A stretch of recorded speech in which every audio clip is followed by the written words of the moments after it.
25 फरवरी को जब योगी आदित्यनाथ ने यूपी विधानसभा में कहा था कि माफिया को मिट्टी में मिला दूंगा, उस वक्त तक अतीक गैंग को नहीं लगा था कि ऐसा कुछ होने वाला है। लेकिन आज देखिए, अतीक और उसका भाई अशरफ एक गैंग वॉर में मारे गए। उमेश पाल हत्याकांड में शामिल अतीक का बेटा असद समेत 4 लोग अलग अलग एनकाउंटर में मार दिए गए। एक तरह से देखा जाए तो अतीक गैंग के अपराधी ही नहीं बल्कि उसका पूरा गैंग एक तरह से मिट्टी में ही मिला दिया गया है। गुड्डू मुस्लिम फरार है और शाइस्ता भी यहां वहां भाग रही है। एक तरह से अतीक गैंग अब बीते जमाने की बात हो गई है। एक समय था जब प्रयागराज शहर को इलाहाबाद के नाम से जाना जाता था। उस समय अतीक अहमद मतलब इलाहाबाद का राजा हुआ करता था और इलाहाबाद में तब गुस्से में भी अतीक अहमद का नाम कोई लेना नहीं चाहता था। यह खौफ था, यह डर था अतीक और उसके गैंग का।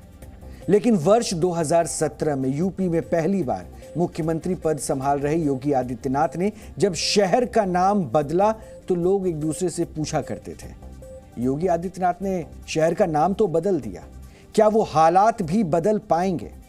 आज शहर के उन्हीं लोगों को हालात बदलते हुए नजर आ रहे हैं। फिल्म स्टार अक्षय कुमार की एक फिल्म थी राउडी राठौर। इस फिल्म का हीरो एक प्रसिद्ध डायलॉग देता था, जो मैं बोलता हूं वो मैं करता हूं और जो मैं नहीं बोलता हूं वो मैं डेफिनेटली करता हूं। तो जब योगी आदित्यनाथ ने माफिया को खत्म करने की बात कही तो भले ही यूपी के माफियाओं को लगा हो कि वो सिर्फ बोल रहे हैं, लेकिन योगी आदित्यनाथ ने जैसा कहा था यूपी सरकार ने वैसा ही किया। आज योगी आदित्यनाथ ने प्रयागराज के लोगों को अपनी वही पुरानी बात याद दिलाई। वो आज नगर निकाय चुनाव में बीजेपी प्रत्याशियों के प्रचार के लिए प्रयागराज पहुंचे थे। उन्होंने लोगों को अतीक और उसके गैंग के सफाई की बात श्री रामचरितमानस की एक चौपाई से कही। वो चौपाई क्या थी वो भी हम आपको बताते हैं। कर्म प्रधान विश्व रचि राखा, जो जस करे सो तस फल चाखा। इस चौपाई का अर्थ है जो जैसा कर्म करेगा उसको उन्हीं कर्मों के अनुसार फल भी भोगना पड़ेगा। यही संसार का विधान है। इस चौपाई के साथ उन्होंने बाकी माफियाओं और उनके हश्र का भविष्य भी लोगों को बता दिया। यानी योगी आदित्यनाथ ने निकाय चुनाव के बीजेपी प्रत्याशियों के हक में वोट करने की अपील के साथ ही लोगों को यह बताया कि पहले के मुकाबले आज का प्रयागराज क्यों बदला हुआ शहर बन चुका है। रामचरितमानस में संत तुलसीदास जी ने एक बात कही थी, कर्म प्रधान विश्व रचि राखा, जो जस करहि सो तस फल चाखा।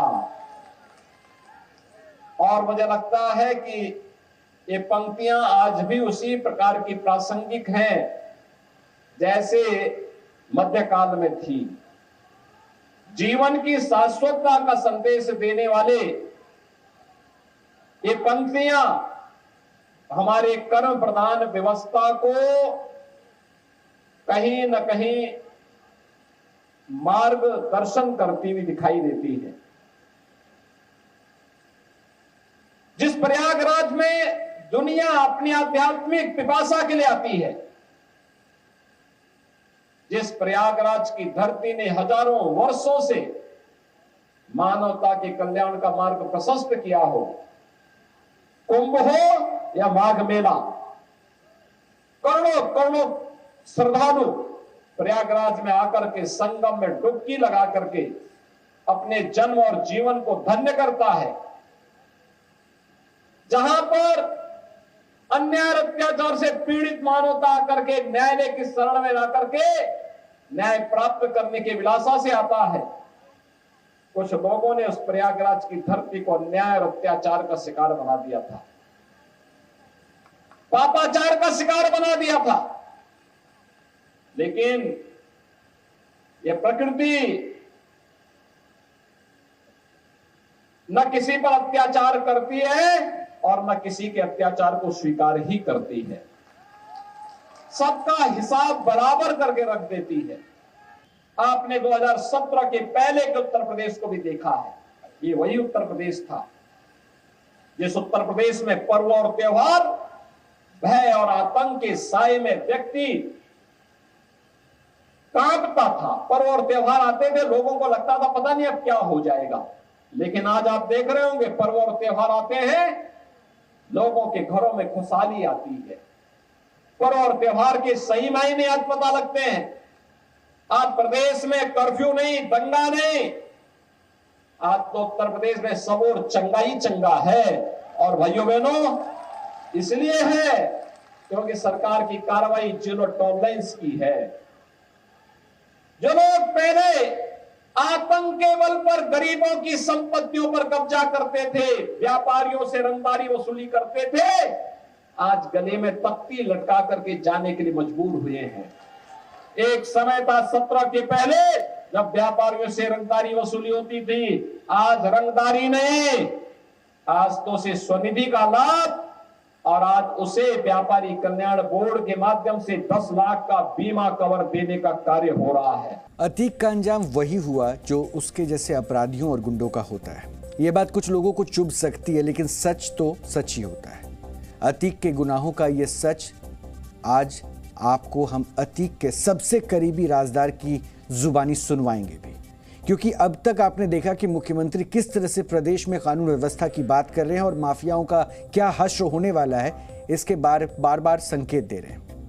लेकिन आज हम आपको अतीक के राजदार से मिलवाएंगे, और इस राजदार का नाम है सीताराम शुक्ला, जो वर्षों तक अतीक अहमद के काले कारोबार का अकाउंटेंट था। अतीक की मौत के बाद अतीक की दौलत का कच्चा चिट्ठा खोलने के लिए ईडी ने सीताराम शुक्ला से पूछताछ भी की, और पुलिस रिकॉर्ड में सीताराम शुक्ला का नाम हिस्ट्री शीटर के तौर पर दर्ज भी रहा है।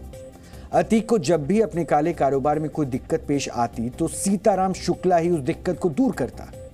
सीताराम शुक्ला ने जी न्यूज पर अतीक के आतंक की जो कहानियां सुनाई हैं, वो अतीक के गुनाहों की सबसे बड़ी गवाही है। इसलिए आज आपको ये गवाही जरूर सुननी चाहिए। हमारे साथ बात करने के लिए सीताराम शुक्ला हैं, जो बतौर अतीक के यहाँ 15 सालों तक अकाउंटेंट का काम कर चुके थे। सीताराम जी, आपका बहुत बहुत स्वागत है जी न्यूज़ में।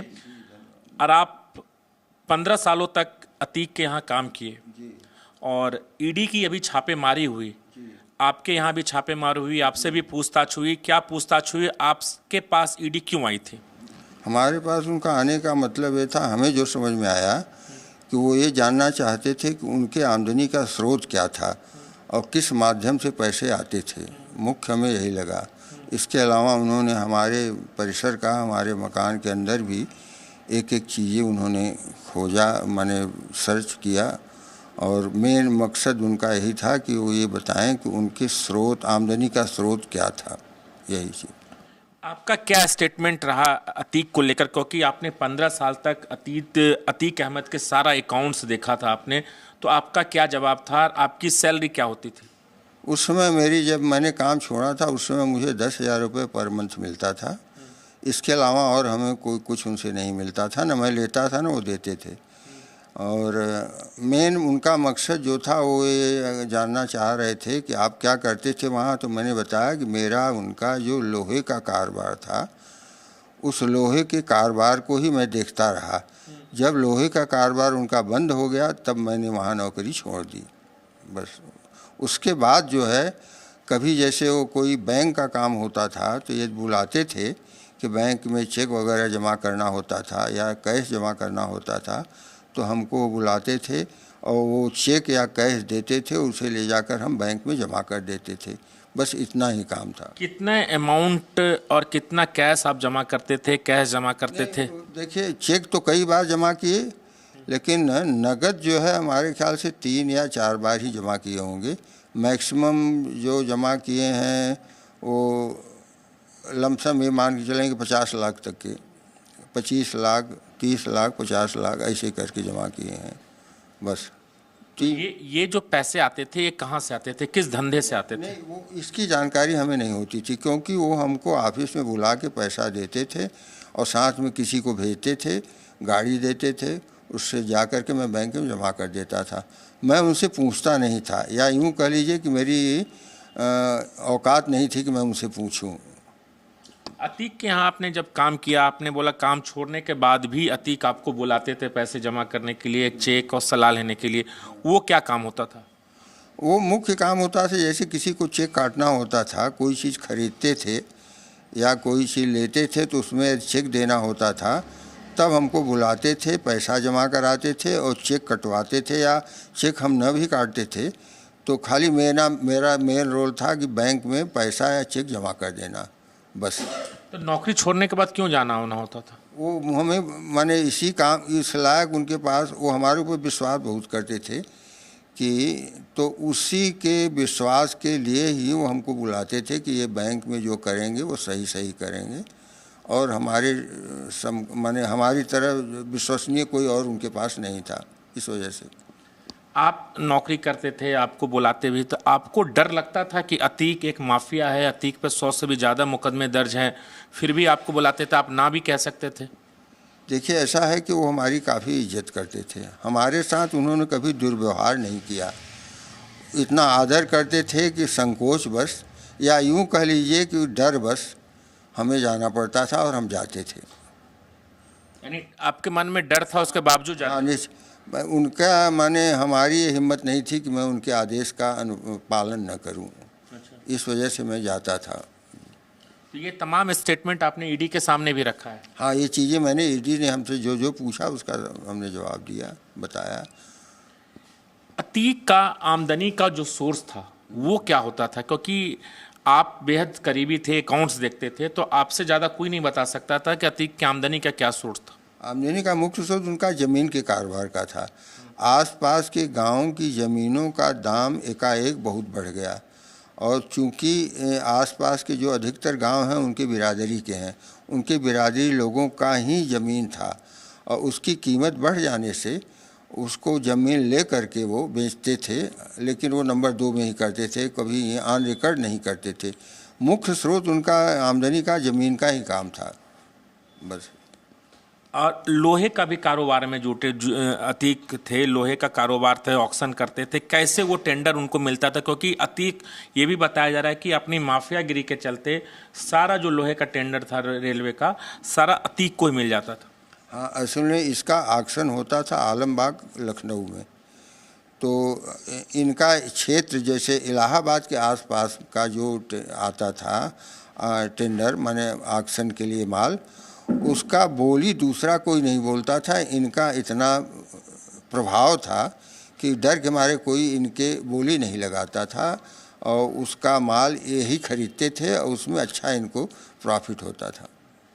तो इस वजह से ये लोहे के कारोबार से कितना पैसा कमाया होगा? क्योंकि बताया जा रहा है कि हज़ारों करोड़ के ये मालिक अतीक है। नहीं, ऐसा तो नहीं हमारे समझ में। हम समझते हैं कि हमारे पीरियड जब तक लेकर के 50 से 100 करोड़ के बीच में कमाए होंगे लोहे से। लोहे के कारोबार से 100 करोड़ कमाए होंगे? हाँ, कम से कम 100 करोड़ कमाए होंगे। जमीन, अवैध रूप से जमीन कब्जा करने का भी आरोप है।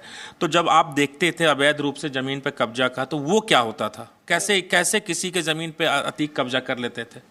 नहीं, इसकी जानकारी हमको नहीं है, और जहाँ तक हमारा ख्याल है कि इस तरह का काम तो अवैध कब्जे का हमारे नॉलेज में या हमारे सुनने में नहीं आया। लेकिन उनके खिलाफ तो ये आरोप तो है ना कि ज़मीन पर कब्जा कर लेना, वहाँ पर प्लॉट काट देना, ये तमाम कामें अतीक और अतीक के गुर्गे करते थे। इसकी जानकारी हमें नहीं है, क्योंकि हमारे सामने ये सब नहीं होता था। हम तब तक छोड़ चुके थे, चूँकि 2003 में छोड़ दिए थे। जब बुलाते थे तभी जाते थे, तो उसके बाद ये काम ज़्यादा हुआ तो वो हमारे समक्ष नहीं होता था, हमारी उसकी जानकारी नहीं है उसके बारे में। अतीक से आपकी मुलाकात कब हुई, कैसे हुई, और कैसे आप अतीक के सबसे करीबी बन गए? क्योंकि अतीक सबसे ज़्यादा भरोसा आप पे करने लगा। सन 89 में हमारे एक मित्र थे, हमारे पार्टनर थे। उनका ऑफिस उनके ऑफिस के बगल में ही था। हम और हमारे मित्र अक्सर वहाँ बैठते थे, और कभी कभी ये घूमते घामते आ जाते थे। तो इन्होंने देखा है कि जो एक काम काज में दक्ष हैं, कुछ ऐसा उनको समझ में आया, तो उन्होंने हमसे रिक्वेस्ट किया कि हमारा लोहे का काम है, उसको आप भी देखिए। तो हमारे मित्र जो थे उनके कहने पर मैं इनका काम देखने लगा, और इस बीच कुछ दिन के बाद चुनाव आ गया। चुनाव में हम लोगों ने मिलजुल के बड़ी मेहनत की, और इन्होंने देखा कि ये बड़े लगन से काम करते हैं, लिहाजा उन्होंने हमसे रिक्वेस्ट किया कि हमारा काम पूरा आप देखिए। पहले संडे जाते थे, उसके चुनाव के बाद इन्होंने हमसे कहा कि आप फुल टाइम हमारे यहाँ करिए, हमारा लोहे का काम देखिए। तब हम इनके परिचय में आए। अच्छा, सन 89 में। फिर आप क्या क्या काम देखते थे? खाली लोहे का काम देखते थे। लोहा जो माल उठता था उसकी एंट्री करना, रजिस्टर मेंटेन करना, और जब बिक्री होती थी उसका बिल वाउचर बना देना, बस यही काम था। पहले तो लोहे के काम में गुंडा टैक्स वगैरह लगता था, आपने कैसे उसको स्ट्रीमलाइन किया? पहले ऐसा था कि ये कमीशन लेते थे, लेकिन जब हम गए तब ये खुद कंपनी बना करके अपने कंपनी के नाम से लेने लगे। ये परिवर्तन हो गया, तो इस वजह से माने वो सिस्टम ही बदल गया। पहले जो कमीशन एजेंट थे वो अभी डायरेक्ट ट्रेडर हो गए। अच्छा, तो ये आपने ही किया? हाँ, ये हमने ही किया। तो इस बात से खुश होकर अतीक ने कभी इनाम दिया आपको? नहीं, इनाम चीज़ नहीं, बस यही था कि हमारा आदर बहुत कर। पैसा हमने कभी, तनख्वाह के अलावा उनसे हमने एक पैसा न लिया, न उन्होंने दिया, न हमने कभी चाहा भी है। जो चाहे भी होंगे तो शायद हमारी तरफ से उसका कोई महत्व नहीं दिया गया। शाइस्ता परवीन लगातार फरार चल रही है। शाइस्ता परवीन को लेकर तमाम अलग अलग संभावनाएं व्यक्त की जा रही है। शाइस्ता परवीन कैसी थी? क्या शाइस्ता परवीन का भी अतीक का जो कारोबार है उसमें रोल था? ना, उसमें कोई रोल नहीं था उनका। उनके कारोबार में शाइस्ता परवीन का कोई रोल नहीं था। पैसा हाँ जो आता था वो रखती थी, बस इतना ही रोल था। मतलब पैसे को देख रेख तो शाइस्ता करती थी? वो पैसा जो कुछ आता था वो शाइस्ता परवीन ही रखती थी, लेकिन अधिकार तो भाई जो कहते थे अतीक अहमद वही वो करती थी। पैसा उन्हीं के पास रहता था, शाइस्ता परवीन के पास। अच्छा, ये बात तो था, जो लोग आते थे अपने परेशानी को लेकर, किसी भाइयों के बीच में प्रॉपर्टी का विवाद या किसी दूसरे शख्स के साथ प्रॉपर्टी का विवाद, अतीक उसका फ़ायदा उठाते थे। यानी जो आदमी अपनी समस्या को लेकर आता था उसकी प्रॉपर्टी अपने नाम करवा ली कम कीमत पर, उसको नहीं, हाँ, दो आते थे लेकिन उनकी सहमत से लिखाते थे। ऐसा नहीं था कि ज़बरदस्ती लिखा लें। वो उन दोनों में झगड़ा होता था, नहीं मानते थे तो इनका प्रपोजल होता था कि भाई हमको बेच दो, तो वो लोग बेच देते थे, वही लिखा लेते थे। हाँ, ये ज़रूर है कि वो बड़े सस्ते लिखाते थे और बाज़ार भाव से उसको बेचते थे। तो यानी मौके का मौके का फ़ायदा उठाते थे, ये सच है। ये भी कहा जाता है कि अतीक को ना सुनने की आदत नहीं थी। हाँ, जनरली ये हमने सुना कि जो चीज़ उनको पसंद, माने जो ना सुनना उनको गंवारा नहीं होता था। ये बात सच है, और इसी के चलते ढेर सारे जो मुकदमे हैं हमें लगता है वही सब की वजह से है। हथियारों का काफ़ी शौक था। तमाम जो तस्वीरें सामने आई हमने भी देखा, तमाम जो एल्बम से हथियारों के साथ चलते थे, बड़े बड़े राइफलधारी उनके साथ होते, तमाम गुर्गे साथ होते थे। हाँ, ये थे, उनकी पर्सनल सिक्योरिटी भी थी, और सरकार माने एक गनर भी था गवर्नमेंट का दिया हुआ, और बाकी 4-5 उनके साथ रहते थे। और हथियार का उनको शौक था, ये सच है, क्योंकि ये हथियार लेके ही सब चलते थे। वैसे तो अतीक राजनीतिक पार्टियों से जुड़े हुए थे, तो आप वहाँ पर रहते थे, तो आपने देखा कौन कौन सी ऐसी बड़ी शख्सियत अतीक के पास मिलने आते थे जिसके सरपरस्ती में अतीक अहमद से एक बड़ा माफिया से बड़ा नेता बन गया? देखिए, हमारा काम क्योंकि उनसे बिजनेस का था, राजनीतिक तो था नहीं, ऑफिस भी हमारा अलग था, तो इस बारे में मैं पूरा नहीं कर सकता। हाँ, लेकिन इतना मालूम था कि मुलायम सिंह जी से उनका अच्छा संबंध था, अच्छे व्यवहार थे, अक्सर वो मिलने जाते थे, बस यही इतना तक। कुछ वाकया आप बताएंगे कि जब मुलायम सिंह आए थे तो शायद आपको ही बुलाया गया था चेक काटने के लिए? हाँ, उसमें क्या वाकया था वो? वाकया ऐसा था कि उस समय उन्होंने कहा कि भाई पार्टी, अब देखो चुनाव हो रहा है और सब उसमें आ रही है मेजॉरिटी में, और तुम जो है मेंबर बनो और इसके लिए कुछ जो है पार्टी फंड में दो। तो उस समय उन्होंने हमको बुलाया और 5 लाख 1 रुपए का चेक हमने काट करके दिया फंड के लिए, पार्टी फंड के लिए। मुलायम सिंह ने भी उस समय कुछ चुटकी लेते हुए कहा था कुछ? हाँ, उन्होंने कहा कि इस समय हम लोगों का मायावती जी के साथ जो है वो चल रहा है ब्राह्मण सवर्ण विरोध का, और तुम्हारे यहाँ भी ब्राह्मण है, देख रहा हूँ मुख्य मालिक धन का वही है, वही चेक बना रहा है। तो हंसने लगे लोग, बस यही बात भाई थी। एक चीज़ और हर देश का हर आदमी जानना चाहता है कि अतीक पर लगभग 101 से ज़्यादा मुकदमे दर्ज हैं। आप भी शायद अतीक के साथ आपको भी गिरफ्तारी देने पड़ी, क्योंकि आपका क्या रोल रहा कि गैंगस्टर एक्ट आप पे भी लगा था? हाँ, वो एक्चुअली ऐसा है, चूँकि हम साथ में जुड़े थे और मायावती जी के कार्यकाल में पुलिस जो है हमारे साथ हमको बिना अपराध के, बिना किसी मुकदमा के गैंगस्टर एक्ट में डाल दिया, क्योंकि उनके हम करीबी गिने जाते थे। इस वजह से, यही वजह थी। एक बड़ा सवाल और भी है कि आपको लगता है जिस तरीके से अतीक की मौत हुई है, ऐसे मौत को कौन अंजाम दे सकता है? कई लोग ऐसे भी कह रहे हैं कि हो सकता है अतीक के करीबियों ने ही अतीक पर इस तरीके से हमला करवाया होगा। अब इस बारे में हमारा कोई सोच नहीं है। जो होना था वो हो गया, इतना हम कह सकते हैं। जो माने हम चूँकि ऑर्थोडॉक्स माने थोड़ा उस प्रवृत्ति के हैं, तो ये कहते हैं जो ईश्वर चाहता है वही होता है, वो हो गया। आखिरी बार कब मुलाकात हुई थी? आखिरी बार मुलाकात हमारी उनकी, एक बार हम देवरिया जेल गए थे, बहुत पहले सन 2019 में, 18 या 18 में शायद। जब वो गए वहाँ देवरिया, तभी एक बार हम गए थे मिलने, फिर उसके बाद हमारी मुलाकात नहीं हुई। तो ये सीताराम शुक्ला थे जो ऐसी अनसुनी कहानियाँ अतीक के बारे में बता रहे थे कि अतीक कैसा था, कैसा स्वभाव का था, किस तरीके से ज़मीन पे कब्जा करता था, उसके आमदनी के क्या सोर्स थे। राजू राज, जी मीडिया, प्रयागराज। जी न्यूज़।